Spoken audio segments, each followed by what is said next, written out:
자, 인사 나눌까요? 안녕하세요. 음, 어, 여기 앉아도 되는데 왜 그렇게 구석지로 가요? 점점 여기 앉았다가 뒤로 갔다가 이리 가네. 자, 오늘은, 제가 저번 주에 그 이중매매를 안 했나 보더라고요. 원래 수업하다 보면 중간에 빼고 가는데, 라이브 드신 분이 주어가지고, 이중매매 그 27페이지라고 하는 게 있을 거예요. 거기 한번 잠깐 보고, 착오를 보고 대리로 갈 거거든요. 제가 사기 강박은 제가 안 할 거예요. 이번에는 넘어갈 건데 잠깐만 봐보고 갈게요. 이중 매매는 올해 좀 봐야 되는 부분이에요. 근데 넘어갔는데 왜 말을 안 했죠? 자, 어디를 보냐면 27페이지 한번 잠깐 봐볼래요? 이중 매매 여기를 한번 먼저 볼게요. 좀 앞으로 가야 되는데 이 부분이에요. 여기 오면 페이지 수로는 27페이지에 있는 부분 오실 수 있어요? 그러니까 페이지 수는 아이고 이게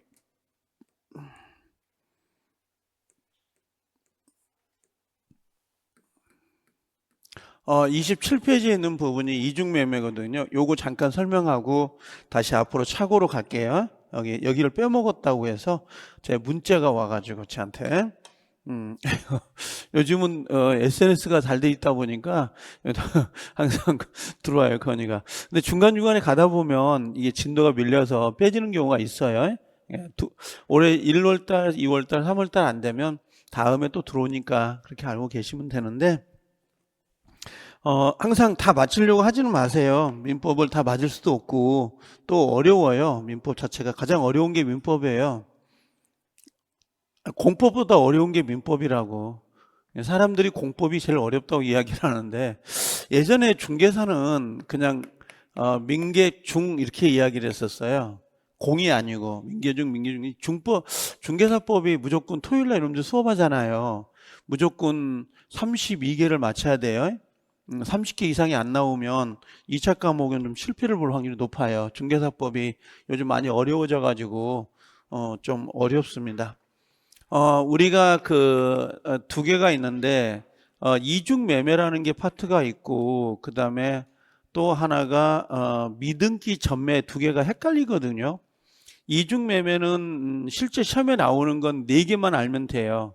네 개만 알면 답을 찾는데, 요게 35회 때 나올 것 같았는데 안 나왔어요.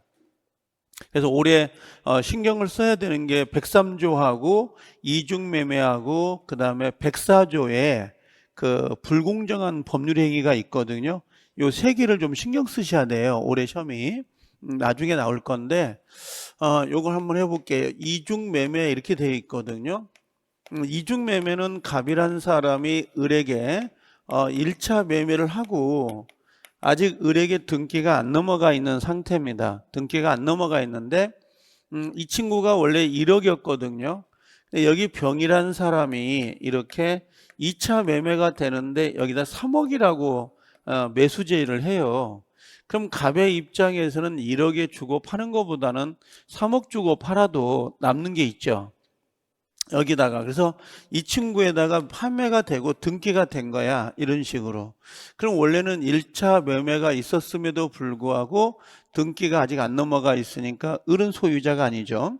이걸 다시 판 거라고 누구한테 병에게 이렇게 2차 매매가 된 거예요. 그래서 한 사람이 이중으로 매매가 됐다 이런 개념이에요. 이 법률 관계가 전개되는 거거든요. 이걸 보는 거고 그 다음에 다음 시간에 배우는 물권법에서 등기를 배울 거거든요. 지금 다행히 김병렬 선생님은 등기를 먼저 해주어서 내가 좀 편하긴 합니다. 어떤 게 있냐면, 우리가 미등기 전매라고 하는 게 있어요. 요 미등기 전매를 다른 시각에서 보면 이게 중간 생략 등기거든요. 요 형태가. 그래서, 중간 생략 등기 이렇게 이야기하는데 중간을 생략한 등기라는 의미예요. 근데 얘를 볼 때는 중간을 포인트를 주는 거고 얘는 미등기, 등기가 안 됐다는 전제에서 보는 시각이거든요. 갑이라는 사람이 이렇게 부동산을 을에게 두 개를 매매를 했어요. 매매가 다른 말로 말하면 뭐예요? 법률행위거든요. 그럼 법률행위는 몇 조가 적용되냐면 우리는 186조가 적용돼요. 민법에 가면. 공시법 시간에도 이걸 끄집어내거든요. 얘는 등기해야 돼, 안 해야 돼요? 해야 돼요. 그럼 앞으로 등기가 넘어와야 되죠. 등기를 안 했어요. 이게 미등기라고. 그리고 다시 팔아요. 전매. 그리고 둘이 매매를 해가지고 병한테 넘어가는 거야, 이게. 이걸 이 사람, 을을 미등기 전매했다 이렇게 표현해요. 등기 안고 파는 거죠. 그럼 그림이 다르죠. 한 사람이 두 번 파는 거하고 여기는 등기가 순차로 넘어가는데 등기 없이 매매가 되는 거하고 보이죠. 근데 가끔 가다가 이중 매매와 미등기 전매가 순간적으로 겹쳐요. 이게 겹쳐가지고 얘가 얘처럼 보일 때가 있고 얘가 얘처럼 보일 때가 있거든요. 어느 정도 공부가 되면 헷갈리진 않죠. 근데 혹시 이렇게 되면 등기는 이렇게 넘어가는 거예요. 이제 이렇게 나중에 가면 중간을 생략하고 넘어간 등기다 이렇게 이야기를 하거든요. 이건 나중에 볼 이야기고 지금 보려고 하는 건 이중 매매를 지금 보려고 하는 건데 자 여기 잠깐만 이제 다시 해볼게요. 이렇게 되어 있는 거라고 생각하면 돼요. 갑이라는 사람이 집이 있고 자 을하고 이렇게 1차 매매를 했는데 이게 1억이었고요. 이 사람 앞으로 아직 등기가 넘어와 있지 않습니다. 그럼 을은 우리가 보통 매매를 할 때에 계약금을 넣고 그 다음에 중도금 넣잖아요. 그럼 잔금을 넣는다고. 그럼 이 친구는 최소한 얼마를 넣은 거야? 여기는 계약금만 넣어 있는 상태면 안 돼요. 계약금만 지불된 상태라면 이중 매매가 나올 수가 없어요. 왜 그러냐면 계약금만 지불했다면 나중에 우리가 계약법에서 배울 건데 계약금을 지불한 자는 이걸 교부자라고 하거든요. 교부자는 그냥 계약금을 포기해버리고 수령자가 있죠. 여기서는 갑이죠. 수령자는 배액을 상환해서 언제든지 계약을 해지할 수 있도록 되어 있어요. 이게 해약금 해제거든요. 근데 계약금을 지불된 상태에서만 그래요. 그럼 만약에 이 친구들은 언제든지 계약을 해지할 수 있기 때문에 이중 매매가 나올 수는 없는 상황이에요. 근데 만약에 이 친구가 계약금뿐만 아니라 중도금이나 잔금이 들어가 있단 말이에요. 잔금이. 그럼 이건 해약금 해제가 된 거야, 안 되는 거야? 계약금을 포기하고 해지할 수는 없죠. 그럼 해약금 해제가 안 되는데 이 시험을 우리 이중매매에서는 딱 한 번 냈어요. 딱 한 번. 이건 중도금 이상은 넘어가야 된다. 그래 이중매매가 나올 수 있다. 그렇죠. 그러고 나서 이 친구가 이렇게 병이라는 사람이 3억을 제시한 거예요. 이게 2차 매매가 되죠. 그럼 갑의 입장에서는 고민을 해요, 안 해요? 해요, 안 해요? 고민할 게 없어요. 이건요. 뭘 고민해요. 이건 3억이고 1억인데 그냥 팔아야지. 그럼 이 친구는 얘한테 3억을 받아가지고 얘한테 요거 지금 등기 못 넘겨주죠. 원래 갑과 을이 약속을 했잖아요. 1억을 주면 등기를 주기로. 근데 얘가 등기를 못 넘긴다고 이젠. 그럼 이건 뭐가 되는 거예요? 채무가 불이행되는 거라고. 을의 입장에서는. 그럼 채무가 불이행되니까 당연히 을은 계약을 해지하고 손해배상을 청구해요. 그렇죠? 이게 항상 라인업이라고. 채무불이행, 그게 뭐예요? 해지지. 채무불이행, 해제, 그 다음에 손해배상. 이게 라인업이라고. 그냥 기본이 따라 들어오는 거라고, 항상. 그럼 얘가 이제 자, 이렇게 된 거, 이 앞으로 등기가 넘어온 거지, 이렇게. 그렇죠? 그럼 자, 원칙을 이제 가보자고. 원칙은. 이중매매가 원칙은 유효인가요, 무효인가요? 이건요. 원칙은 유효, 무효? 원칙은 유효입니다. 유효인데 이때 병이라는 사람이 1차 매매가 있음을 모르고 살 수도 있잖아요. 그리고 선이. 얘가 선이란 말이야. 그 다음에 1차 매매가 있음을 알고 살 수 있죠. 이걸 뭐라 그래요? 악입니다. 그래도 얘는 소유권을 취득할 수 있다, 없다? 있습니다. 이해되시죠? 이게 이해가 안 되면 이게 남자라고요. 근데 요 약혼자가 빌딩이 한 채야. 강남에. 여기 빌딩이 세 채야. 그럼 누구하고 결혼하겠어요? 세채. 그렇게 생각하면 금방 알아요. 아니, 그러면 이 친구가 약혼식을 했다는 걸 알아 몰라? 알아도 한다고. 세채인데, 이게. 선이든 악이든 상관없이 소유권을 취득할 수 있다는 거죠. 누가요? 병이. 근데 보통 여기서 낚여요. 여기다. 악이니까, 악인데 알고 했는데 나쁜 놈 아니야? 이렇게 생각을 한다고. 이걸 우리가 보통 일명 뭐라고 그래요? 소설을 쓴다 그래요. 소설을. 두 번째는 뭐냐 그러면 이제 봐봐요. 얘가 소유권 취득하면 병은 을은 소유권 취득해요 못해요? 못하지. 그럼 둘이 약속했잖아요. 약속을 어겼지. 약속 어긴 걸 뭐라 그래요? 채무 불이행이라고. 그러면 요 을은 누구에게? 갑에게 채무 뭘요? 불이행이야. 자, 채무 불이행이 원래 세 종류가 있어요. 세 종류가. 첫 번째는 뭐가 있냐면 이행지체가 있어요. 두 번째는 뭐가 있냐면 이행불능이 있어요. 세 번째는 불완전이행이라 그래요. 불완전 이행. 이 세 개를 합해가지고 채무불이행이라 그래요. 그럼 여기는 어디에 해당될 것 같아요? 이행만 들리네. 불능이라고. 등기를 못 가져온다고. 얘는 이미 등기가 넘어가 버렸기 때문에. 그럼 이걸 왜 물어보냐면 이행지체는 최고를 해야 돼요. 그리고 해제가 들어가요. 근데 이행불능은 최고를 안 해요. 왜? 최고 해봐야 이행될 리가 없으니까. 그러면 이걸 뭐예요? 을은 갑에게 뭐예요? 결국은 최고를 없이 그 다음에 뭐예요? 계약을 해제하고 그 다음에 손배청이 들어간다고. 이렇게. 그럼 제가 이걸 물어본 이유는 뭐냐? 최고 없이란 말 나왔잖아요. 요걸 시험을 냈다고. 또 10년 동안 한 번 지문에. 자, 이건 이제 볼 게 없어요. 다 이해됐죠, 이제. 예외가 난 거야, 예외. 예외는 뭐냐? 예외는 1차 매매가 있음을 알고 병이 뭐예요? 병이라는 사람이 1차 매매를 알고 있으면서 두 번째는 뭐냐면 권유했다라고 그래요. 권유했다. 이걸 해유했다. 이걸 깨어냈다. 이걸 우리가 뭐라고 불러요? 이걸 적극가담이라 그래요. 그럼 적극가담 몇 조 위반이에요? 103조 위반이 돼서 얘는 무효가 되는 거예요. 근데 우리 시험에 뭐가 나온 적이 있냐면 병이 적극가담했습니다. 그랬더니 여기다가 강행복규 위반이에요. 강행복규. 그럼 틀린 거죠. 이건 강행복규가 아니에요. 강행복규 위반은 반환 청구가 되거든요. 근데 103조 위반은 반환 청구가 안 된다고. 기억나시죠? 그래서 이 근거를 찾은 게 문제가 나왔던 거예요, 이게.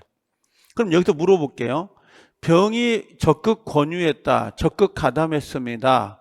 그럼 병은 쌍방이 반환 청구할 수 있다, 없다? 없다는 거야. 이 근거 때문에. 103조 때문에. 불법 원인 급여가 되기 때문에. 이건 어디에 있는 게 아니라 추론을 해봐야 돼요, 머릿속에서. 그 다음에 두 번째. 자, 이제 이게 시험이에요. 이게 무효란 말이에요, 지금 이제. 적극 가담했으니까, 103조 위반. 그럼 이걸 말소해야 되죠. 등기를 말소해야 된다고. 그럼 얘가 반환 청구가 안 돼요. 103조 위반이기 때문에. 누가 해요? 채권자 요 을이 직접 말소할 수 있냐, 대위 말소만 되냐, 이게 관건이에요. 그랬더니 뭐라고 했어요? 을은 갑을 대위 말소만 돼요. 그럼 여기다 갖다 놓고 직접 말소가 된다. 이렇게 나오면 X가 되는데 대위 말소라고 돼 있잖아요. 이걸 우리가 뭐라고 하냐면 이걸 최대라 그래. 최대. 채권자 대위권만 된다. 이런 의미예요. 직접은 안 되는 거고요. 제 말 이해되셔요? 자, 두 번째 가볼게요. 두 번째 문제는 요거예요. 만약에 병이란 사람이 적극 가담하지 않았으면 얘는 제때 소유권을 가져왔을 거예요. 근데 이 병이라는 사람이 얘를 해코지하는 바람에 결국 등기가 늦게 내려온 거죠. 그럼 이걸 뭐라고 그래요? 병이라는 사람. 만약에 을이라는 사람 있잖아요. 을은 병이라는 사람에게 직접 손배청을 할 수 있어요? 없어요? 가능해요. 직접 손해배상은 됩니다. 왜? 병 때문에 을이 손해를 본 거니까. 이건요. 그래서 등기 말소는 뭘로 가야 돼? 대위 말소고 손해배상은 직접 해요. 위아래 바뀌면 안 된다고.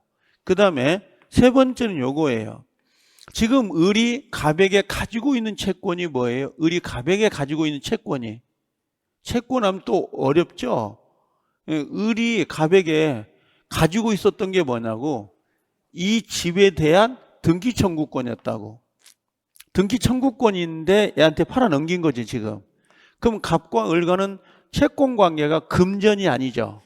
금전 채권 관계이면 우리 406조가 있어요. 그게 어떤 거냐면 채권자 취소권이란 제도가 있거든요.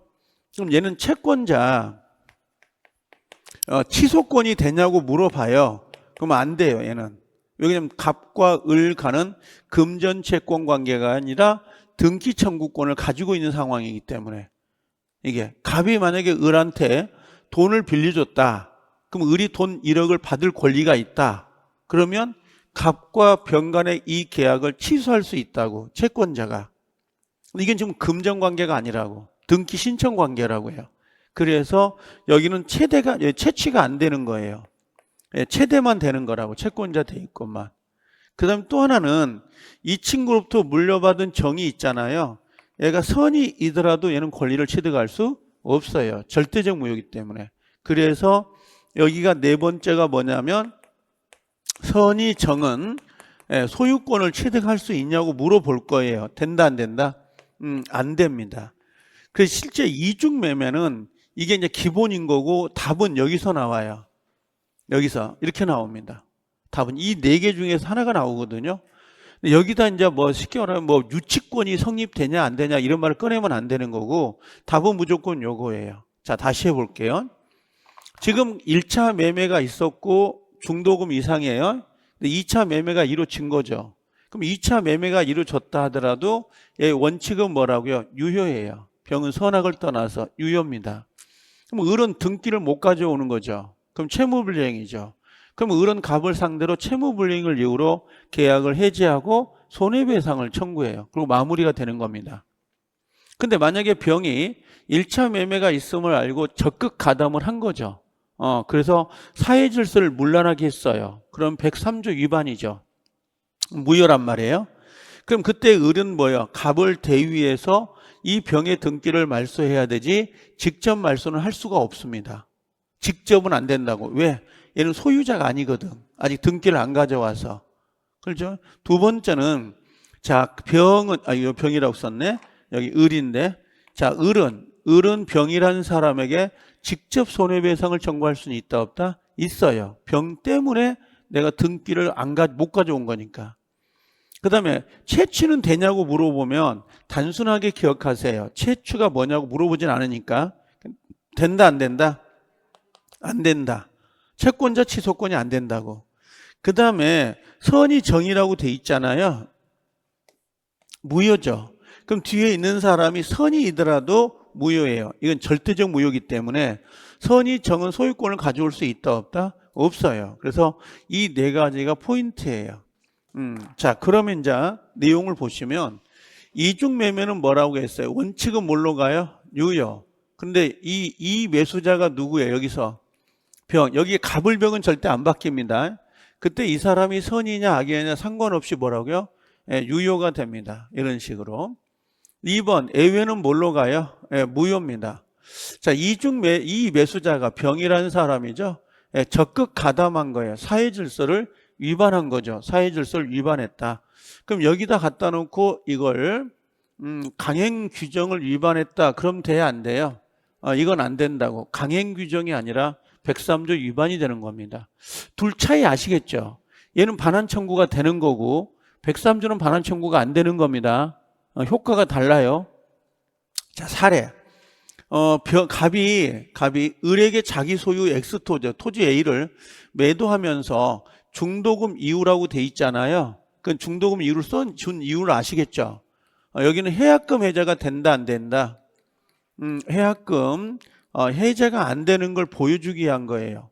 자, 수령하였는데 을 앞으로 이전 등기가 되지 않았어요. 그럼 소유권을 취득하지 못한 거죠. 자, 이를 기화로 A를 다시 병에게 매도하여 병 명의로 A의 소유권이 이전 등기가 격려돼 버렸어요. 그럼 지금 여긴 적극 가담했다는 게 보여요, 안 보여요? 안 보이죠. 그죠? 문제, 여기는 안 보인다고. 그럼 자, 순서는 그냥 같은 거예요. 순서는 갑이란 사람, 그 다음에 1차 매매가 있었고, 병한테 2차 매매가 있었습니다. 그리고 얘한테 등기가 넘어갔습니다. 지금 이 상황이거든요. 지금 그림이 요거잖아요. 그래서 넘어가 보면 1번. 자, 유효인 경우에 유효인 걸 묻거든요. 그랬더니 먼저 등기가 된 병이 선악을 불문하고 그대로 소유권을 취득합니다. 보이시죠? 그럼 누가 지금 어떻게 보면 누가 어떻게 보면 개떡된 거죠?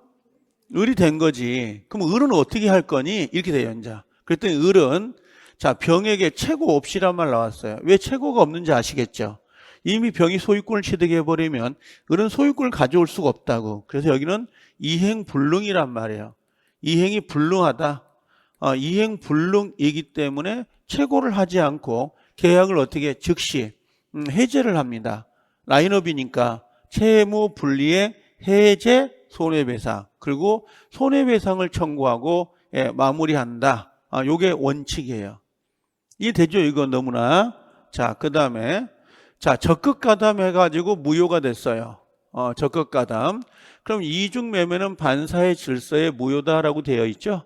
무효가 됩니다. 자, 1번 병 명의의 등기는 103조 위반으로 뭐가 되는 거예요? 절대적 무효가 됩니다. 병 등기는 병 명의의 등기는 103조로 위반으로 절대적 무효입니다. 그럼 첫 번째 얘는 별 표시. 이제 여기 뭐라고 되어 있냐면 병으로부터 전득한 정은 정이란 말 보이잖아요. 선이 이게 중요합니다. 선이이더라도 소유권을 취득하지 못한다 그랬어요. 제 말 이해되시죠? 선이이더라도 소유권을 취득할 수 없도록 되어 있습니다. 자, 그 다음에 두 번째는 어떤 거냐면 이런 겁니다. 요 디귿번요. 갑과 병 사이는 불법원인 급여가 적용되죠. 그럼 갑은 누구한테 반환 청구할 수 있다 없다? 없어. 이건 아시죠? 103조 위반이기 때문에 쌍방이 반환 청구가 안 되는 겁니다. 당연하게. 자, 그 다음에 2번에 을은 현재 소유자인가요? 소유자가 아닌가요? 아니죠. 등기를 안 가져왔으니까.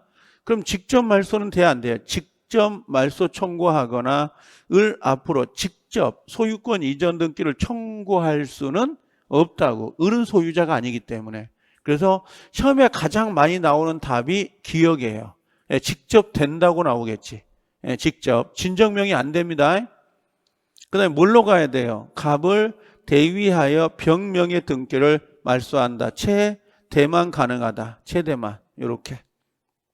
그 다음에 채취는 돼야 안 돼요. 채취는 행사할 수 없다.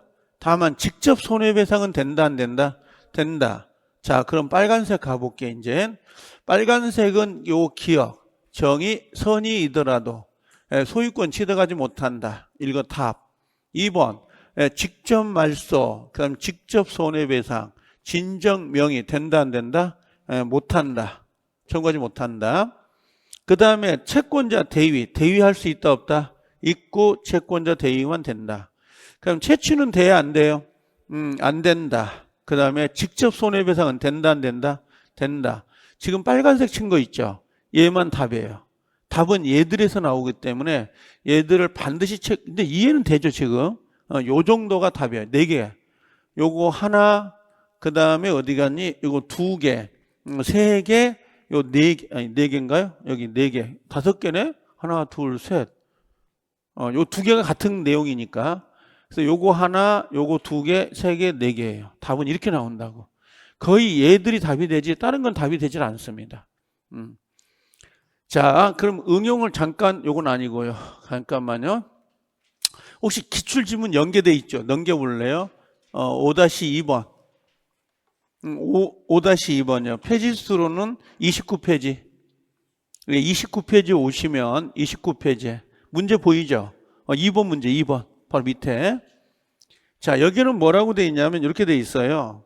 자, 갑이 자기의 부동산을 을에게 매도하였는데 그 사실을 잘 안다라고 돼 있죠. 병이 갑의 배임행위에 적극 가담이라고 썼죠.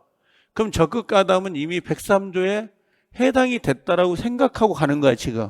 이런 문제 수단이 더 쉽습니다, 훨씬. 이런 게. 틀린 것은 1번.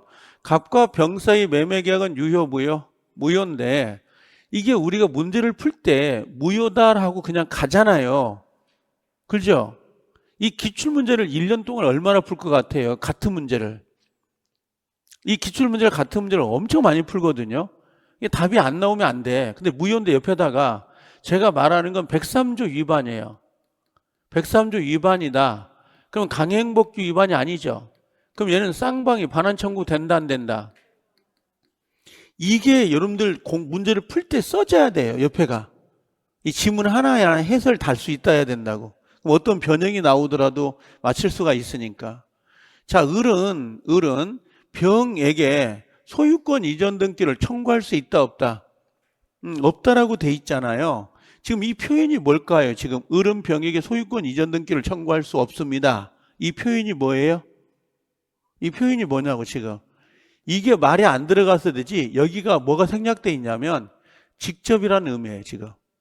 그러니까 을은 병에게 직접 청구할 수 있냐 이렇게 물어보는 건데 직접은 살짝 숨겨버린 거야 지금. 지금 그렇게 돼 있잖아요. 대유란 말이 안 들어가 있으니까. 그럼 우리가 직접 청구가 돼야 안 돼요? 네, 직접 청구는 할 수는 없다. 뭘로만 가야 된다? 채권자 대의만 된다. 이렇게 되는 거라고. 최대만 되니까 최대가. 그 다음에 여기 나왔네. 자, 을은 갑을 대위 동그라미 이전 등기 말소를 청구할 수 있다. 최대. 자, 그 다음에 병으로부터 자 정의 선이에요. 소유권 취득해요 못해요? 못해요. 취득하지 못한다. 절대적 무효거든 이게. 절대적 무효에 해당이 되기 때문에 취득이 안 된단 말이에요. 자, 그 다음에 자 을은 자 채된 같아. 채취가 돼야 안 돼요? 행사할 수 없다라고 되어 있습니다. 채취가 안 된다고. 이건요. 이건 우리 시험 범위는 아니기 때문에 제가 설명을 안 붙여요. 을과 갑 사이가 금전 채권 관계에 이어야 채취가 되거든요. 조항이 그렇게 돼 있어요. 이게 우리 시험 범위가 아니니까 이게 406조에 있는 조항이거든요. 원래 금전 채권 관계에 대해서만 채권자 취소권이 돼요. 근데 지금 을이 갑에게 가지고 있었던 건 등기 청구권이지 돈 달라는 채권이 아니거든. 채취가 들어올 수가 없는 거라고. 1번 첫 번째 뭐라고 적어봐요. 첫 번째는 뭐라고 했어요? 첫 번째 지문이 뭐라고요? 을은 병에게 직접 말소가 돼야 안 돼요? 안 돼. 뭐만 된다? 대위만 된다고. 대위만. 두 번째 직접 손해배상은 청구할 수 있다 없다? 있다. 그죠? 채권자 취소권이 된다 안 된다? 안 된다. 선의 정은 보호된다 안 된다? 안 된다. 이 네 개만 가지고 시험을 내는 거라고. 그래서 이중매매는 시험에 나오는 게 좋아요? 안 나오는 게 좋아요? 아니까 나오는 게 좋지. 근데 일주일 뒤에는요. 이제 안 나왔으면 하죠. 다 휘발돼 가지고 없어져 버리니까 이게. 그래서 지금 네 개를 반드시 외우라는 거예요. 기본적으로. 아셨죠? 그래서 이걸 저번 주 때 빼먹고 와가지고 미리 정리한 겁니다. 됐죠? 자, 이제 어디로 올 거냐면 오셔봐서 이제 착오로 한번 와볼래요? 39페이지. 39페이지 오면 저번 주에 제가 통정허위 표시할 때에 조심해라고 그랬어요. 통정허위 표시는 어떻게든 시험에 나옵니다. 올해.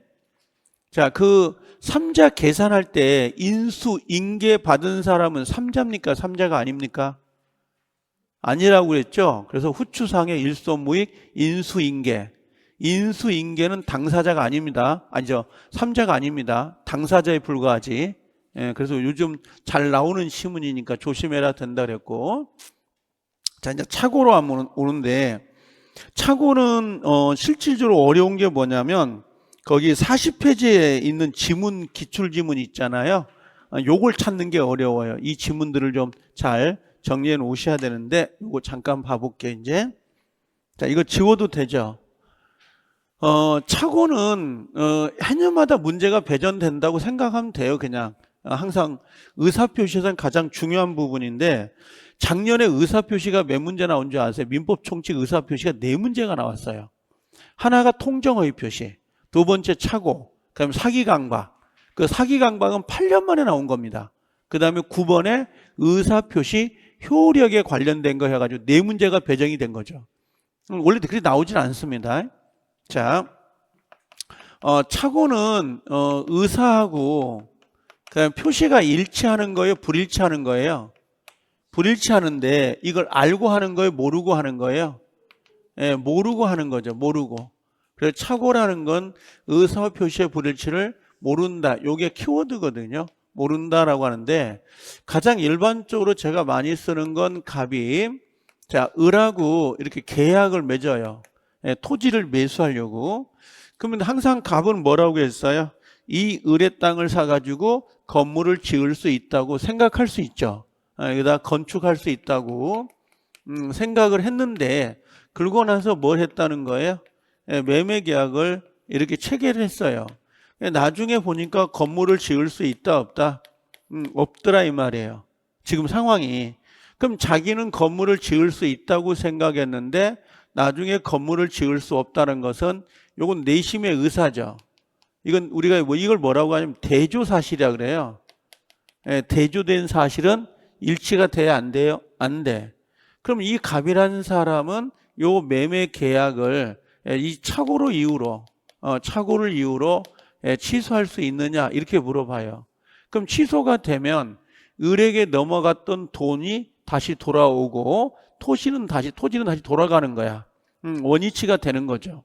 그럼 갑은 그 돈을 받아가지고 건물을 지을 수 있는 땅을 사면 되는 거잖아요. 지금 상황 자체가. 그래서 자기가 인식한 사실과 매매를 했는데 나중에 맞지 않더라. 그럼 이걸 착오를 가지고 취소할 수 있냐 하죠. 지금은 내가 그랬죠. 저번에도 우리 딸내미들, 이렇게 아들애들 그 옷 사줄 때 보통 옷집에 가서 옷을 사면 이 정도 치수면 맞겠다라고 생각하는데 와서 입혀보면 훌쩍 커버렸죠. 그래서 안 맞아. 그러니까 맞을 거라고 생각해서 옷을 매매했는데 안 맞는다고. 그럼 다시 가죠. 돌아가서 뭐라고 그래? 아니 사이즈가 안 맞네요. 이거 바꿀게요. 아니면 취소할게요. 그러죠. 그게 착오라고요. 그게 착오라고. 그럼 착오를 가지고 취소하려면 반드시 두 개의 조건을 충족해야 돼요. 이게 109조에 규정이 되어 있거든요. 그게 하나가 뭐냐? 그 계약에서 중요 부분에 뭐가 있어야 돼요? 착오가 있어야 뭐 할 수 있어요? 취소할 수 있다 이렇게 되어 있습니다. 근데 만약에 중대한 과실이 있어요. 이걸 중과실이라고 하거든요. 중과실이 있으면 취소가 돼야 안 돼요? 취소할 수가 없다라고 되어 있습니다. 이게 그러면 착오를 가지고 취소를 하려면 기본적으로 뭐가 있어야 돼요? 중요 부분에 착오가 있어야 되고요. 플러스 뭐가 없어야 돼요? 중과실이 없어야 이게 취소가 가능하다고 이런 형태로. 그래서 중요 부분에 착오가 있어야 되고 중대한 과실이 없으면 이건 취소할 수 있다라고 되어 있습니다. 그러면 이때 중요 부분의 착오인지 아닌지는 누가 나중에 가면요. 요 취소 있죠? 취소할 수 있다고 그랬으니까 취소하는 사람이 입증을 해야 돼요. 취소하려고 하는 거니까 이건 중요하다. 난 이 땅에다가 건물을 지으려고 했는데 건축허가가 나오지 않다. 이건 중요하다. 취소해달라 할 수 있죠. 근데 만약에 이 땅에다가 예를 들면 농사를 지으려고 그래요. 농사를 지으려고 하면 건물을 지을 수 있다 없다 중요해 안 중요해요? 안 중요합니다. 그건. 그러니까 상황에 따라 다른 거죠. 이게. 그 다음에 중과실 여부는 취소할 수 없다라고 되어 있잖아요.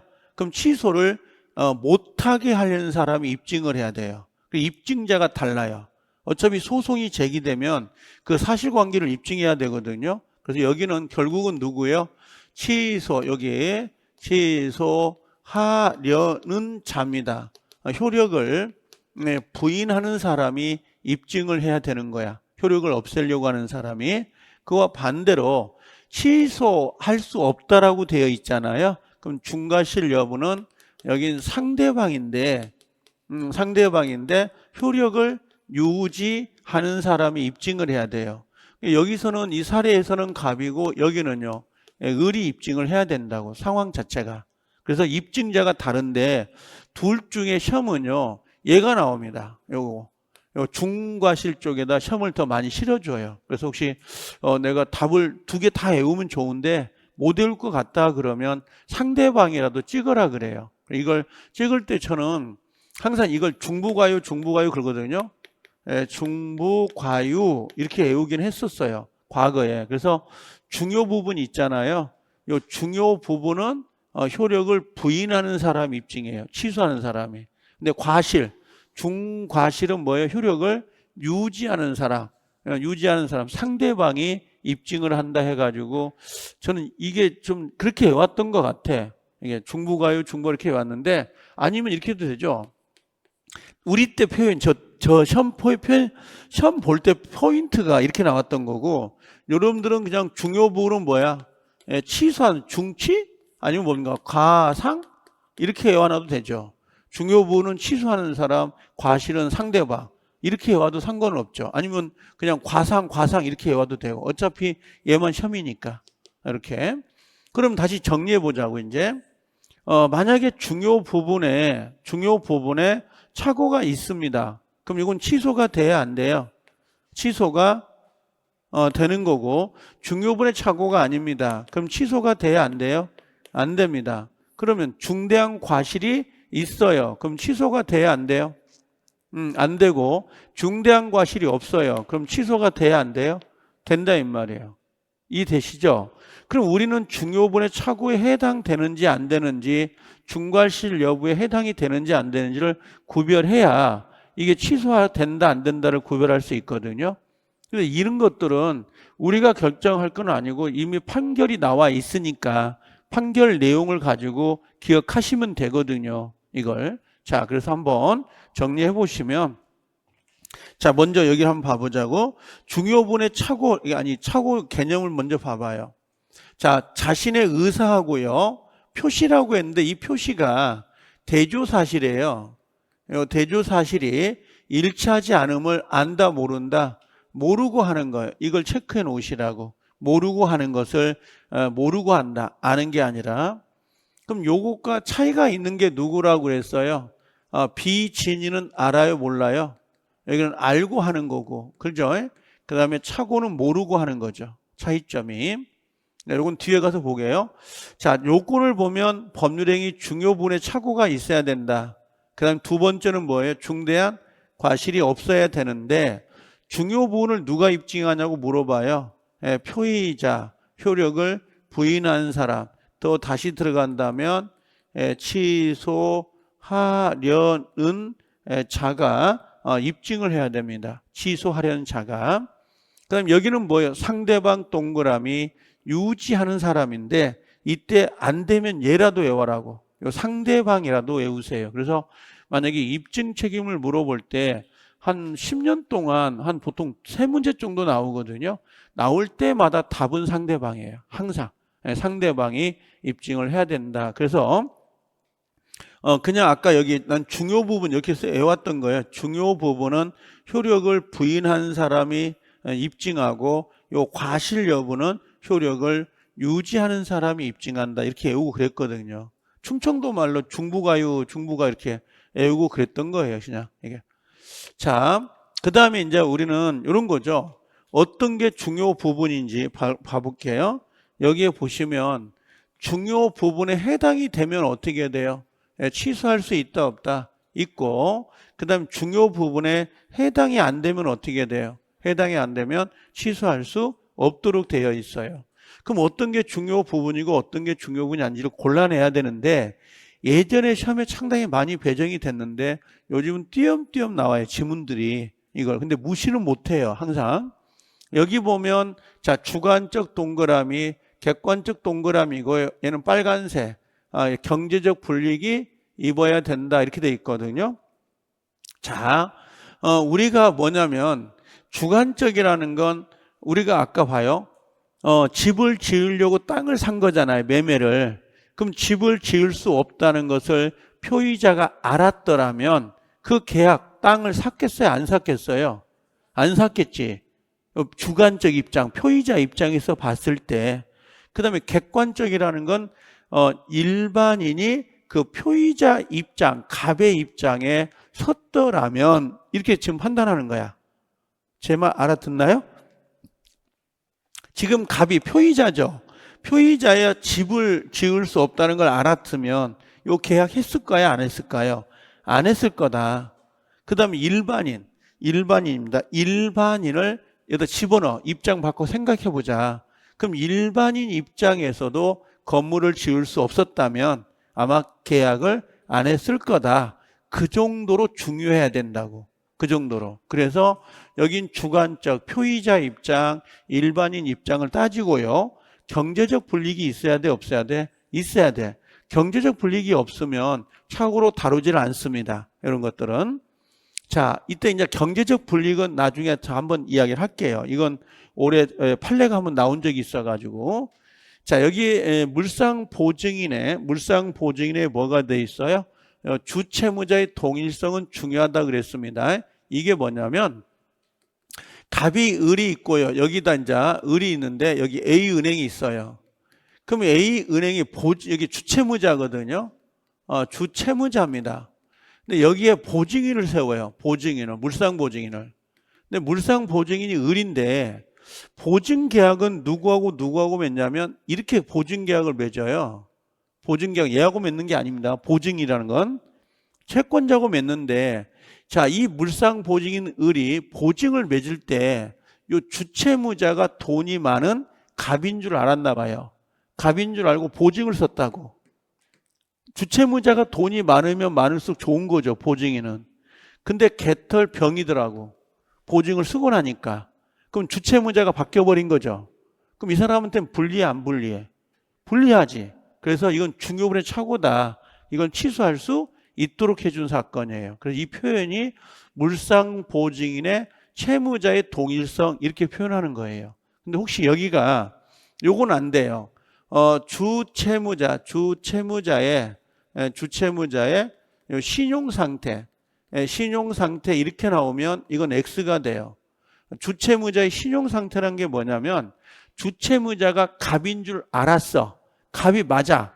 근데 갑이 돈이 많은 줄 알았다고. 돈이 많은 줄 알고 보증을 섰는데 나중에 보증을 서놓고 보니까 개털이더라. 제 말 이해돼요? 그러니까 주채무자가 사람이 바뀐 건 아니죠. 그 사람이 그 사람인데 얘가 돈이 많은 줄 알았는데 돈이 없더라. 이건 주채무자의 신용상태라 그래요. 이건 취소할 수 있다 없다? 없어요. 그건요. 취소가 안 된다고. 두 번째, 현황이라고 하는데 현황은 뭐냐면 현재 상황이라 그래요. 현재 상황. 그래서 여기 보면 경작 가능한 농지인 줄 알았는데 나중에 알고 보니까 하천부지더라. 이런 거 있잖아요. 그러니까 매매계약을 체결할 때는 물이 없으니까 농사를 지을 수 있다고 생각을 했던 거야. 그리고 매매계약을 체결했는데 나중에 농사를 지으려고 하니까 물이 벙벙하게 차 있어가지고 농사를 못 짓는 거야. 그러면 계약 당시에 현재 상황에 착오를 일으킨 거지. 이걸 현황이라 그래. 현황착오. 시험장에 가면 현황 이렇게 나올 수 있고 농지, 하천 이렇게 나올 수 있다고. 그럼 농지, 하천이 보이면 취소할 수 있다 없다? 있다. 근데 정말 웃긴 게 뭐냐면 이 판례가 77년도 판례들이에요. 근데 시험에 나올까 안 나올까? 나온다는 거야. 이게 웃기는 거지. 좀 약간 오래됐는데 지금은 하천법이 정리가 되어 있어가지고 하천은 국유로 가거든요. 이게. 근데도 불구하고 나오고 있다고. 자, 경계 보이죠? 경계? 그럼 내 땅의 경계가 도로에 접혔다 안 접혔다 중요해 안 중요해요? 중요하죠. 그런 것들. 이건 필요 없고. 자, 법률에 관한 착오 보인가요? 자, 양도소득세인데 양도소득세는 누가 부담해요? 양도소득세는 원래 매도인이 부담합니다. 근데 국가는 별로 관심 없어요. 매도자가 내든 매수자가 내든 무조건 세금만 들어오면 돼요. 단 조심할 거. 국가가 가장 민감한 게 세금 포탈입니다. 세금 포탈은 무지하게 민감합니다. 국가는요. 왜? 그걸 가지고 국가를 운영하기 때문에. 누가 내든 상관없어. 근데 매도자가 보통 양도소득세를 내는 게 일반적인데 매수자가 매도인의 양도소득세를 대신 내주겠다고 하고 매매계약을 체결한 거야. 왜? 매도자가 집을 안 팔려고 했던 거지. 매도인이 왜 안 팔아 그랬더니 세금도 많이 나오고 그런다고 해서 그럼 내가 부담할게. 그때 양도소득세를 300 정도를 나올 거라고 예상을 했대요. 그리고 매매계약을 체결한 거야. 매매계약을 체결했는데 한 달 뒤에 양도소득세가 부과된 거야. 이게 3천만 원이 나온 거야. 3천만 원이. 그럼 매수자 입장에서는 300 정도는 부담하겠다고 했는데 3천이 나온 거잖아요. 엄청난 손해를 본 거 아니에요? 그래서 매수자가 이 매매 계약을 요 법률에 관한 착오, 세법 아니면 양도소득세를 잘못 해석했다. 이걸 착오로 취소할 수 있냐고 물어본 거예요. 된다 안 된다? 된다고 이건요. 그래서 혹시 시험장에 가면 양도소득세 아니면 법률에 관한 착오 이 단어가 나오면 취소할 수 있다. 이렇게 가시라고 이건요. 너무 깊이 생각하지 말고. 자, 그 다음에 중요분의 착오가 아닌 게 시가. 시가는 가격을 말합니다. 가격. 나는 이 아파트가 한 5억 정도 가는 줄 알고 계약을 했는데 계약을 해놓고 보니까 4억 6천이더라. 그런 경우 있잖아요. 그러면 가격 차이가 나니까 이걸 취소할 수 있느냐? 안 된다고. 이런 것들은. 알아듣죠? 그 다음에 수량이 있잖아요. 수량 밑에다가 면적도 써놓으세요. 면적, 그 다음에 공유, 지분도 써놓을래요? 공유 지분도 우리 시험에 나온 적이 있어요. 그러니까 나는 이 친구가 지분이 5분의 3인 줄 알고 매매계약 체결했는데 나중에 보니까 5분의 1밖에 안 되는 거야. 이해되시죠? 이런 건 중요분이다 아니다. 중요분의 착오가 될 수 없습니다. 자, 그 다음에 경제적 불이익이 없으면 착오로 다룰 수 있다 없다? 없어요. 그럼 경제적 불이익이 없으면 착오가 안 됩니다. 이렇게 나오는 시험 문제는 지금은 없어요. 이건 27회 전이나 30회 전에 나왔던 거고 지금은 이걸 낼 거, 이 판례를 내거든요. 이 판례 키워드는 여기입니다. 가압류 등기가 원인무효다. 이걸 찾아야 되거든요. 자, 어떤 거였냐면 갑이 이렇게 듭니다. 은행에서 1억을 빌려와요. 1억을. 근데 여기 보증을 쓸 거거든요. 보증을 쓰는데 이때 갑이 가지고 있는 집이 예를 들면 여기 한 30억짜리 집이 있다고 합시다. 이렇게 30억짜리. 그럼 이 갑이라는 사람이 1억을 빌려오면서 30억짜리 집을 갖고 있는데 친구한테 보증을 서달라고 그래요. 그럼 서요 안 서요? 쓰지. 돈은 1억인데 집은 30억짜리가 있으니까. 그 주채무자가 돈이 있을 거 아니에요. 그죠? 근데 만약에 요 30억짜리에 요게 30억짜리 요 가압류 채권이 붙어 있는 거야. 그럼 가압류 채권이 붙어 있다는 건 요거 요거 B라고 할까? B라는 사람한테 갑이 돈을 빌려왔는데 안 갚은 거지. 그러니까 이 B라는 사람이 법원을 통해서 가압류 등기가 들어간 거야. 가압류 등기는 신청에 의해서 이루어지는 거야? 아니면 법원의 직권에 의해서 이루어지는 거야? 촉탁으로 이루어지는 거야? 공시법 배웠다길래 물어보는 거야. 응? 가압류 등기나 압류, 가압류 가처분은 반드시 법원에 신청을 해요. 등기 신청하는 게 아니라. 등기소가 아니라 법원에다 신청한다고. 왜 그럴까요? 가압류는 그 사람의 재산을 움직이지 못하도록 잡아놓는 거라고. 그렇죠? 그러면 내가 등기소에 가서 이 사람 재산을 받을 돈이 있으니까 가압류 해주세요. 그럼 내가 받을 돈이 있으니까 가압류 해주세요. 그러면 내가 받을 돈이 있는지 없는지를 알아요, 몰라요? 그게 가짜일 수 있다고. 그러니까 법원에 가셔가지고 법원에 신청하면 법원서 이 친구의 채권 관계를 확인하는 거야. 받을 돈이 있는갑다. 확인이 되면 그때 촉탁을 때려요. 등기소에다가. 촉탁을 해가지고 야 이거 등기 좀 해줘. 기관이 기관에게. 그래서 이건 촉탁 등기예요. 압류, 가압류, 가처분은. 이게 자기가 신청하는 게 아니야. 이건 법원에 신청한다고. 그럼 만약에 촉탁이 돼서 등기가 됐죠. 그럼 지금 가압류 등기가 있잖아요, 지금. 그럼 이 친구는 보증을 쓴 게 잘못된 거지. 왜냐면 1억 빌렸는데 30억짜리 집에 이걸 보고 했는데 가압류 등기가 있잖아. 그러면 지금 손해를 볼 수 있잖아요. 근데 이 가압류 등기가 원인무효라는 거야. 원인무효라는 건 손해 본 게 있어 없어? 없지. 가압류 등기가 가짜니까. 그래서 가압류 등기가 없다고 믿고 보증을 했다고. 나중에 보니까 가압류 등기가 원인 무효더라. 그럼 가압류가 원인 무효라는 건 가압류 등기가 무효라는 거지. 그럼 요 보증 쓴 거, 요 보증 쓴 거 손해 봐야 안 봐요? 안 보지. 안 보니까 이건 취소할 수가 없어요. 보증 계약. 그럼 이걸 찾을 때 뭘로 찾으라면 요걸로 찾으라고. 가압류 등기가 원인 무효잖아. 원인 무효. 가압류가 무효되잖아. 가압류가 무효.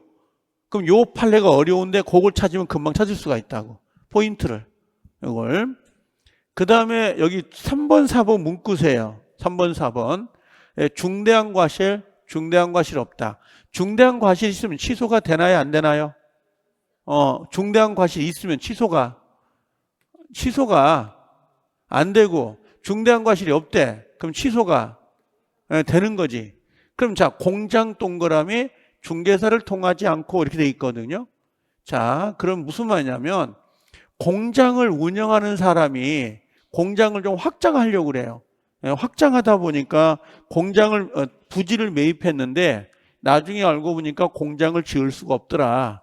그럼 공장을 운영할 수 있다. 공장을 운영한다 그러면 좀 똑똑하다고 본 거야. 그럼 주민센터나 관할관청에다가 공장을 지을 수 없는지 확인할 수 있죠. 근데 확인도 하지 않고 이 10억짜리 땅을 매입했다는 건 중대한 과실이 있어서 취소를 못하게 한 사건이에요. 여기. 그럼 중개사를 통하지 않고 물건을 매입했는데 잘못 산 거야. 잘못. 그럼 그 계약을 취소할 수 있느냐? 착오로. 안 된다는 거야. 왜? 중개사를 통하지 않고 부동산을 매입했다면 토지대장, 임야대장, 건축물 관리장, 뭐 등기 붙는 거 다 찾아봐야 될 거 아니에요? 근데 그걸 안 했다는 거야. 그래서 이건 중대한 과실이 있어서 이건 취소를 착오로 취소를 못하게 한 사건이에요. 이건요. 근데 중개사가 잘못 소개시켰대. 그럼 중개사가 잘못 소개시켰다는 건 나는 중개사를 믿은 것밖에 없죠. 지금 상황이. 그럼 중개사를 믿고 샀는데 중개사가 잘못 소개시킨 거야. 그럼 나는 계약을 안 하겠다. 할 수 있다 없다? 있다. 이게 경과실이에요. 경과실이 있어서 이건 취소를 인정한 사건입니다. 이렇게 착오로. 그래서 이건 간단해요. 공장이나 중개사를 통하지 않고 이런 멘트가 나오면 이건 취소할 수 없다. 그런데 중개사를 통해서 중개사가 잘못 소개시켜줘서 그럼 취소할 수 있다 없다? 있다. 간단히 가시라고. 다 판례들이니까. 이 정도만. 자, 그 다음에 나머지는 놔두고 여기서 2번 빨간색 별, 그 다음 3번의 빨간색 별. 자, 이건 이제 경합이라고 하거든요. 선택적 경합, 선택적 경합, 선택적 경합인데 여기서 얘를 빨간색 치는 거예요. 요거. 요 착오하고 담보채무 요것만요. 요게. 자, 이게 어떤 거냐면 이런 거였어요. 자, 지문을 잠깐 정리해 볼게요. 이게 판례가 변경되고 우리 시험에 나온 시험이거든요. 여러분들 이 판례가 한번 떨어지잖아요. 1심, 2심 대법원까지 올라가서 판결이 나오면 그 판결을 함부로 못 바꿔요. 왜 그러냐면 만약에 대법원 이게 있다고 판결을 계속 해 오다가 없다로 판결을 바꾸려면 법원에서는 내가 잘못했다. 10년 동안 있다 하다가 지금 없다로 바꾸려고 하잖아요. 제 말 알아듣나요? 그럼 10년 동안 엄청난 판례가 나왔겠지. 없다라고. 이해되죠? 근데 갑자기 있다로 바꾸려고 하는 거야. 그럼 법원에서는 없다라고 판결을 내렸던 10년 동안의 잘못을 뉘우치는 거야, 법원이. 미안해. 이게 있네? 이게 없네? 판례를 바꾸는 거니까. 그럼 기존의 판결을 바꾸려면 대법관이 9명인데 3분의 2가 출석을 해서 이 판결을 바꾸는 거라고. 이걸 전원 합일체 판결이라고 해서 가끔 판결을 보다 보면 밑에 끝에 전합 이렇게 나오는 판결이 있어요. 전합. 이 전합 판결은 엄청 어려운 판결이라고. 기존의 판결 내용을 변경한 판결이라고. 그게 지금 변경된 내용 얘기예요, 지금. 그래서 지금 이게 어떤 거였냐면 이런 식이었어요. 만약에 여기서 계약을 했어요. 계약을. 물건을 샀는데 이 물건에 하자가 있었던 거야. 물건의 하자, 이걸 하자라고 해. 그러면 하자 담보 책임이 나오겠죠. 그래서 이 하자가 우리 그 매도인의 담보 책임에서 하자 담보 책임은 하자가 있음을 안 날로부터 몇 개월이에요? 이게 6개월이에요. 6개월. 6개월 내에 하자 담보 책임을 물어야 되고 6개월이 경과되면 더 이상 물건의 하자를 가지고 매도자에게 왈가불가 못해요. 이게. 근데 이게 문제는 뭐냐면 이 사람이 착오로 하자 있는 물건을 계약했고 나중에 안 날로부터 6개월이 지나버린 거야. 이게. 그럼 문제는 뭐냐면 예전에는 착오하고 그다음에 담보 책임, 하자 담보 책임이 경합되면은 담보 책임만 물어야 되지 착오는 물을 수 없도록 되어 있었습니다. 착오 자체로는. 이게 판례가, 기존 판례가. 근데 이 사람이 하자를 가지고 담보 책임을 물으려고 하니까 6개월이 경과된 거야. 그럼 더 이상 하자 담보 책임을 다룰 수가 없었죠. 그런데 이 변호사가 야, 난 착각으로 이 물건을 산 거 아니냐. 그럼 착오를 가지고 취소권을 행사할 수 있는 거 아니냐. 취소권 행사는 언제예요? 계약한 날로부터 10년이에요. 10년. 10년. 그럼 당연히 아직 10년이 경과되지 아니했다면 착오로도 다퉈야 되는 거 아니냐 하고 소송을 제기해서 너 말이 맞다 하고 받아줘요. 그래서 지금은 하자 담보 책임을 물을 수도 있고 또는 착오로도 취소할 수 있습니다. 요 기간이, 행사 기간이 다르기 때문에 그래요. 이게. 그래서 지금은 이걸 선택적 경합으로 바꾼 거라고 이렇게 해요. 그래서 지금 혹시 시험장에 가서 하자 담보 책임만 부담한다 그럼 틀리다고요. 두 개가 같이 적용될 수 있다는 거. 그 다음에 해제 후라고 되어 있잖아요. 해제 후 밑에다가 매도인을 쓰세요. 매도인. 그 다음에 착오 취소. 이 착오 밑에다가 매수인으로 써놓으세요. 매수인이라고요. 써놓으면 되는데, 자, 이게 어떤 의미냐면 이런 거예요. 요렇게. 만약에 갑하고 을이라는 사람이 이렇게 매매 계약을 체결했어요. 그럼 이 사람이 매수자거든요. 그럼 매수자는 당연히 뭐야? 중도금이든 잔금 줘야 되죠. 근데 얘가 안 준 거야. 이 친구가 여러 번 최고했겠지. 왜 안 주냐? 그래도 안 주니까 얘를 뭐예요? 채무 불이행으로 계약을 뭐 했다는 거야? 해제를 하고 그 다음에 손배청이 들어갔던 거예요. 그럼 이 친구는 손해배상 물어줘야 되죠. 근데 문제는 봐요. 착오는 나 혼자 착각한 거잖아요. 나 혼자 착각한 거지 위배하는 게 아니야. 위법행위를 한 게 아니라고. 나 혼자 착각한 거지. 그럼 내가 착오를 가지고 이 계약을 취소해서 요 갑이라는 사람이 손해가 생기더라도 손해배상을 안 해줘요. 착오는 위법이 아니기 때문에. 그래서 이 친구가 계약을 해지해서 계약을 죽였잖아요, 갑이. 그럼 손해배상을 물어줘야 되죠. 근데 이 친구가 이 계약을 착오로 취소할 수 있느냐, 이걸 물어보는 거야. 그러니까 갑이 이미 죽인 계약을 을이 또 죽일 수 있느냐, 이미 죽었는데 그걸 물어보는 거라고. 그랬더니 이 손해배상은 착오는 취소가 되더라도 손해배상을 안 물어주거든요. 그래서 이 손해배상을 면하기 위해서 착오를 이유로 취소할 수 있다라고 하는 게 판결이에요. 판례입니다. 그래서 밑에 보면 매도자가 뭐 했다는 거, 지금 매도자가 뭐 했어요? 해지했죠. 매도자가 해지했다는 것은 손해배상 물어줘야 되죠. 근데 매수자가 뭘로 해? 이제 착오로 이걸 취소해버리면 이 해지로 인하여 발생하는 손해배상을 물어줄 필요가 없다고. 그래서 여기는 손해배상을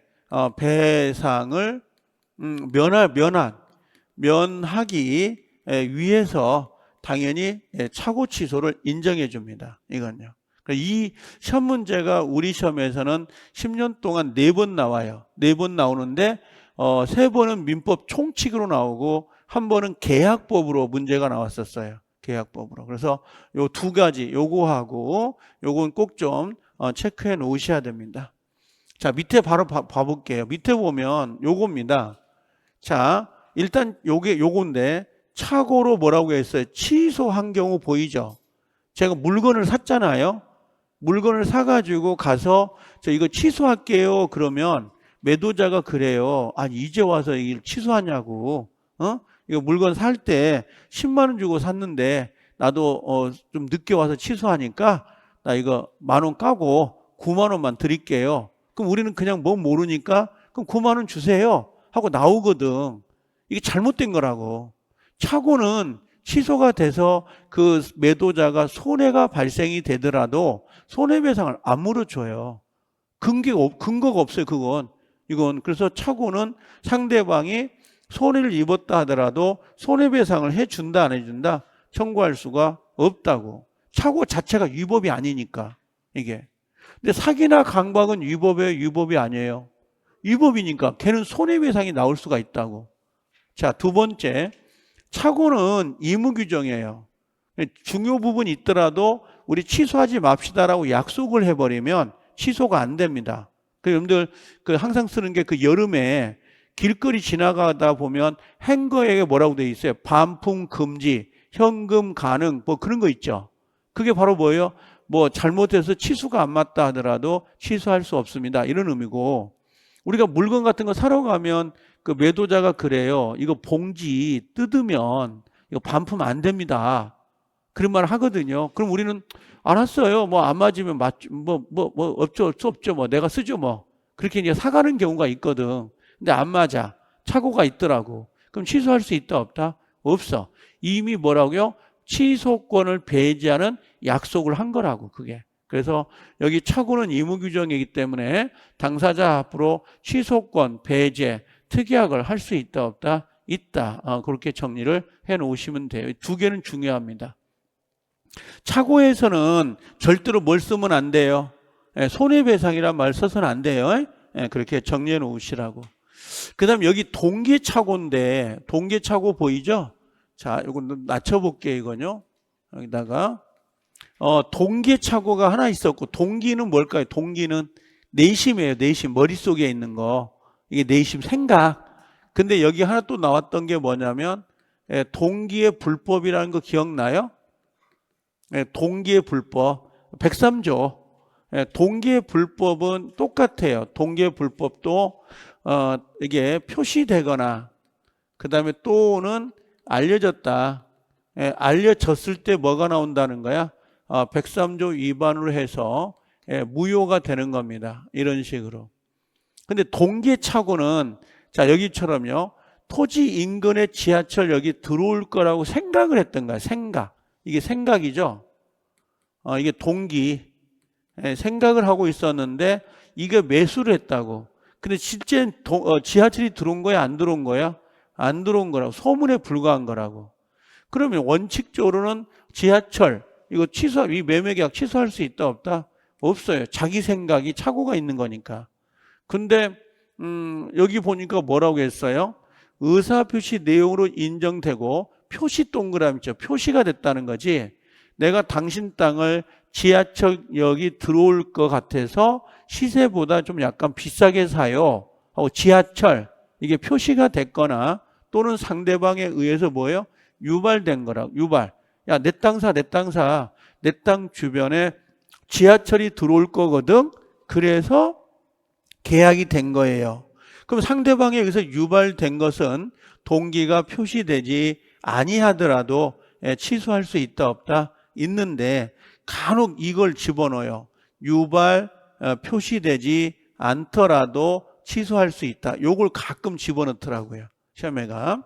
단 합의까지 있을 필요는 있다 없다? 없어. 합의는 계약서에 지하철이 들어오기 때문에 이 토지를 매매합니다. 이런 거 표시가 없어도 상관없다고. 상대방에게 알려져 있기만 하면 되는 거예요. 표시가 돼가지고. 그래서 동기의 착오는 요 1번, 2번인데 2번이 요 정도만 체크해 놓으시면 되죠. 제 말 이해되나요? 동기의 착오? 그런 거 있잖아요. 뭐라고 해서 그런 거. 결혼할 때에 이 사람, 이 신랑은, 이 와이프는 성실할 것 같아. 내 생각에. 그래서 결혼을 했다고. 근데 도박을 즐겨해. 이해돼요? 내가 착오지. 예를 들면 그게 동계착오라고. 결혼하게 된 동계착오. 매매를 했어. 매매할 때 이 땅 주변에 막 무슨 큰 아파트 단지가 들어올 것 같아. 그래서 상업용지로 매수를 했는데 아파트 단지가 다른 데로 가버린 거야. 그럼 내가 그 계약을 취소할 수 있다 없다? 없다 이 말이야. 알겠죠? 다만 매매할 당시에 내가 이 아파트가 들어온다는 소문이 있어서 내가 이걸 매수하는 겁니다 하고 표시가 됐다면 그건 취소할 수 있지. 다만 표시가 됐다 하더라도 얘는 뒤에가 뭐가 있냐면 이걸 따져. 중요 부분에 착오가 있어야 되고 중대한 뭐예요? 과실이 없어야 뭐 할 수 있다? 착오로 취소가 돼. 그럼 동계착오를 가지고 취소하는 게 쉬울까 어려울까? 엄청 어려워요 실제는 이게. 자, 이 정도. 자, 지문 한번 확인해 볼까요? 뒤로 넘겨볼래 이제. 자, 요게 이제 나오는 게 요거예요. 자, 아까 법률에 관한 착오 보인가요? 법률에 관한 착오를 다른 말로 뭐라고 불러요? 양도소득세 끝털에다가 양도소득세. 자, 법률에 관한 착오 양도소득세도 중요 부분에 착오에 적용될 수 있다 없다? 있다. 보이신가요? 두 번째는 어디? 자, 농지 보이죠? 그 다음에 하천 보인가요? 그럼 이건 무슨 착오예요? 중요분의 착오는 중요분의 착오인데 저는 그렇게 이야기하지 않았고 농지 하천이 나오면 무슨 착오? 현황의 착오. 현황의 착오를 농지 하천이에요. 농지인 줄 알고 농사를 지을 수 있다고 생각했는데 하천부지더라. 현재 상황이라니까. 현재 상황을 줄여가지고 현황의 착오 이렇게 이야기해요. 여러분들 공시법, 지적법에 가면 현황측량이라는 게 있어요. 현황측량. 현재 경계선하고 건물과의 접촉선을 확인하기 위해서 측량하는 거. 우리가 보통 일반인들이 가장 많이 측량하는 건 경계복원 측량. 두 번째가 이 현황 측량이에요. 가장 많이 하는 게 이것들이. 자, 시가 보인가요? 시가? 시가는 착오인가요? 아닌가요? 옆에다 착오 아니고요. 또 쓰세요. 사기도 아니에요. 그래서 시가의 착오는 이건 취소가 된다 안 된다? 취소 불가합니다. 취소할 수 없도록 되어 있다고. 근데 그런 건 있지. 1억짜리 집인데 예를 들면 2천에 매매가 됐다. 난 1억짜리인데 2천 정도 간 줄 알고 샀다고, 팔았다고. 이건 착오가 될 수는 있겠죠. 그 정도의 가격 차이면. 자, 그 다음에 여기 보니까 빨간색 별 표시네. 자, 매도인이 매수인의 채무불이행을 이유로 채무불이행입니다. 계약을 뭐 했어요? 해지한 후 손해배상 청구가 들어갔겠죠. 그러니까 매수자가 이제 뭐예요? 매수자가 착오를 이유로 이 계약을 취소할 수 있다 없다? 있다. 그래서 이거 아까 줄여가지고 해제 후 착오 취소 이렇게 이야기를 하는 겁니다. 해제 후 착오 취소. 그 다음에 5번에 자, 소치야 소송행위 밑줄 치세요. 소송행위는 뭐가 돼요? 공법행위죠. 공법행위. 그럼 공법행위는 뭐가 된다? 착오를 이유로 취소할 수 있어요? 없어요? 취소할 수 없다라고 되어 있습니다. 공법행위, 비통착사강은 공법행위는 적용되지 않아요. 이것들은요. 그래서 우리 그 비진이에서 우리 저번 주 비진이 할 때에 공무원 사직원 제출 기억나요? 공무원이 사직원을 제출했을 때 이건 표시 한도의 효력이 발생하기 때문에 상할 수가 있어도 무효가 되지 않는다 했던 거. 자, 그 다음에 여기 보면 착오를 이유로 계약을 취소한 자는 손해를 배상할 책임이 있다 없다? 없어요. 착오는 불법이 아니기 때문에 손해배상이 나올 수가 없습니다. 자, 그 다음에 여기 보면 여기 7번하고요. 그 다음에 여기 8번하고 문구세요. 7번, 9번입니다. 미안해. 7번하고 9번이요. 7번, 9번을 문구고 9번을 먼저 봐보세요. 중대한 과실은 누가 입증해요? 중대한 과실은 누가 입증? 상대방 효력을 주장하는 사람이 누구예요? 유지하는 사람이 요 중대한 과실을 입증하게 됩니다. 요거 그거 말하는 거예요. 똑같아요. 그럼 여기서 보세요. 표의자가 누구예요? 표의자가 취소하려는 자거든요. 그럼 표의자, 취소하는 사람, 그 사람은 요 중대한 과실을 입증할 필요가 없다 이 말이야. 그래서 7번과 9번은 같은 문장입니다. 7번에 표의자, 취소하려는 사람은 중대한 과실을 입증할 필요가 없다. 그럼 9번, 중대한 과실은 누가 입증한다? 상대방, 효력을 유지하는 사람이 입증한다. 그래서 7번과 9번은 둘이 같은 문장이라고. 9번이 나올 때가 있고 7번이 나올 때가 있겠죠. 같은 문장으로 보여요, 이거? 같은 문장인데. 글자는 다르죠, 당연히. 글자는. 자, 8번. 당사자 사이에 착오를 이유로 취소할 수 없음을 약정했어요. 취소할 수 없음을 약정한 경우 그와 같은 약정은 뭐예요? 유효이므로 당사자는 착오를 이유로 이 계약을 취소할 수 있어요? 없어요? 없다. 왜 그러냐면 이걸 우리가 취소권이죠. 취소권 배제 약속을 한 거지. 이건 의무규정 강행규정. 의무규정이기 때문에 이건 가능합니다. 이런 것들은요. 자, 10번에 중과실이 없으면 경과실이 있으면 취소할 수 있다 없다? 있다. 이렇게. 경과실은 취소가 돼요. 중과실은 취소가 안 되는 거고요. 자, 그 다음에 여기 보니까 중개업자가 잘못 소개했네. 보이신가요? 잘못 소개해줬을 때는 중과실이에요? 경과실이에요? 중과실이요? 자, 중과실이 인정되지 않는다. 이 친구는 뭐라고? 경과실이죠? 경과실이기 때문에 취소가 돼야 안 돼요? 가능하다 이거죠. 그래서 중개업자가 잘못 소개시켜줬다 취소가 되고, 그렇죠. 중개사를 통하지 않고 그러면 취소가 안 된다. 자, 여기에 중개사를 통하지 않고 보이죠? 그럼 매매계약을 취소할 수 없어요. 그 이유는요. 이거 여기 있네. 중과실이 있으므로. 중대한 과실이 있기 때문에 취소가 안 된 사건입니다. 그 다음에 들어온 게 뭐였어요? 공장 보이죠? 공장 그럼 뭐예요? 중대한 과실이 있다. 그럼 취소가 된다 안 된다? 취소가 안 된다. 이렇게 정리가 되는 거예요. 그러니까 이게 다 판례 이 착오는 엄청 양이 많거든요. 근데 다 하려고 하면 어려우니까 포인트를 좀 잡아 놓으시라고. 자, 그 다음에 여기 하나만 더 풀어볼게요. 9번에 오시면, 자, 매수한 토지가 계약 체결 당시부터 법령상의 제한으로 인해, 자, 매수인이 의도가 뭐야? 의도가 동기에 의도가 동기한 목적대로 이용할 수 없다면 이건 동계착오라고.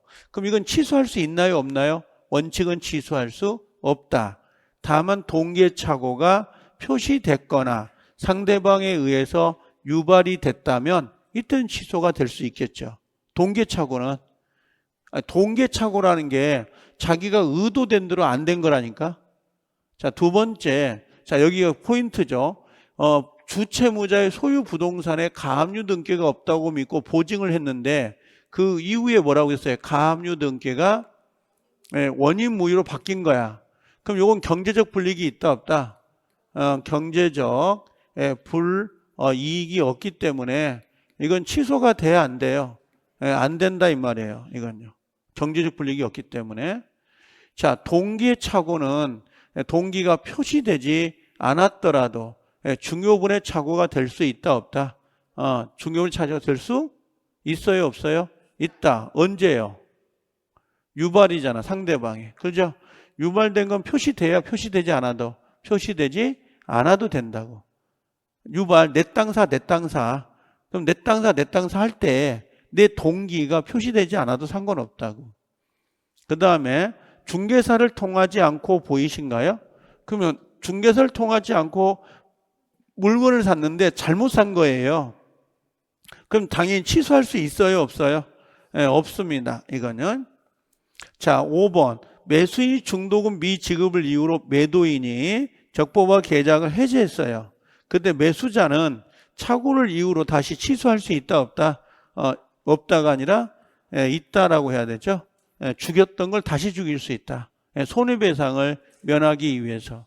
그 정도 정리하면 되죠. 보통 그렇게 나오는 거고요. 9번에서도 여기 답이니까 법률에 관한 착오가 뭐라고 했어요? 아까 양도소득세. 그 다음에 농지. 요건 뭐라고, 무슨 착오요? 현황의 착오, 중요의 착오죠. 그 다음에, 요건 나중에 봐야 돼. 이건, 4번은, 오표시라 그래요. 오표시. 무해의 원칙이라고 하거든요. 여기는 착오의 문제가 나오면 안 돼요. 이건 착오란 개념이 나오면 안 되거든요. 나중에 보게 될 거고. 이게 공무원의 법령의 오해다라고 하는 게 있거든요. 이게 어떤 거, 이게 좀 판례가 많은 편인데, 이 5번은 뭐였냐면 이런 거였었습니다. 어떤 거였냐면, 여기가 지금 공원이거든요. 공원인데, 여기가 갑의 토지가 있었어요. 이렇게 갑의 토지가 있었는데, 가끔은 국가가 어떤 뭔가를 인허가 해줄 때 기부 체납이라는 게 있어요. 그러니까 여러분들 이 건물의 이 사거리는, 이 도로 사거리는 이 50층짜리 건물이 올라갈 수가 없는데 가끔은 50층짜리 건물이 올라가 있을 때가 있어요. 그 용적률 건폐율을 완화시켜 주거든요. 근데 1층과 2층은 국가가 가져가는 거야. 이걸 기부 체납해 주고 용적률 건폐율을 구조 조정을 해가지고 올려주는 것들. 그래서 올라가는 경우가 많거든요. 내가 만약에 이 땅, 이 공원 옆에다 매점을 하고 싶어. 매점. 잘 될 것 같아. 사람도 많고 그러니까. 이 땅인데 공무원이 그랬어. 이 땅 전체를 국가에 헌납하면 매점자리를 주겠습니다. 이렇게 지금 해석이 된 거야. 법령, 그러니까 법전을. 근데 나중에 기부 체납했겠죠. 매점을 했는데 나중에 보니까 뭐냐면 매점짜리만 기부 체납하면 돼요. 매점짜리만 기부 체납하고 나머지는 기부 체납할 이유가 없었던 거야. 그래서 이 기부 체납한 걸 착오에 빠져가지고 토지를 국가에 증여한 거죠. 이걸 취소해. 착오로 취소해가지고 다시 나머지를 돌려받을 수 있느냐. 그걸 물어본 거라고. 된다 안 된다? 된다 이 말이에요. 이건 착오니까. 이런 것들을. 이해되시죠? 그래서 이렇게 정리를 해 놓으시면 됩니다. 자, 여기까지 하고 좀 잠깐 쉬었다 갑니다. 쉬었다 오세요, 이제.